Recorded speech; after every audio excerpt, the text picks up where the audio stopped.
The UN's World Food Programme has described 2022 as a year of unprecedented hunger, with millions in dozens of countries facing famine. Yet at the same time, significant amounts of farmland are being used to produce not food, but so-called biofuels. But could the global food crisis change that? First-generation biofuels are made by processing crops including corn, sugarcane, rapeseed and soybeans. Because they're renewable and absorb carbon as they grow, advocates argue that biofuels' overall greenhouse gas emissions are smaller than those of fossil fuels. Although some analysts and academics claim that emissions from biofuels made from food crops are only slightly lower than fossil fuels when factors like transportation and fertilizers are accounted for. Governments across the world see biofuels as a means of tackling climate change and reducing their dependence on oil producers such as Russia.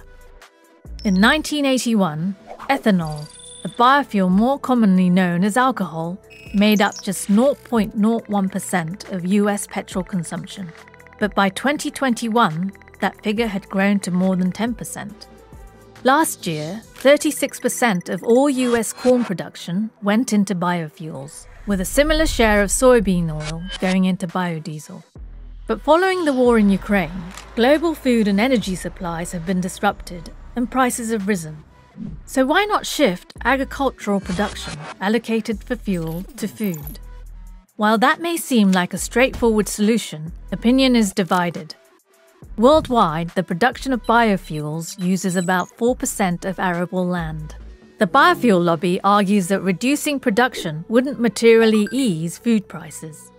By contrast, Washington think tank, the World Resources Institute, believes a 50% reduction in the grain used for biofuels in Europe and the US would compensate for the lost exports of Ukrainian wheat, corn, barley and rye.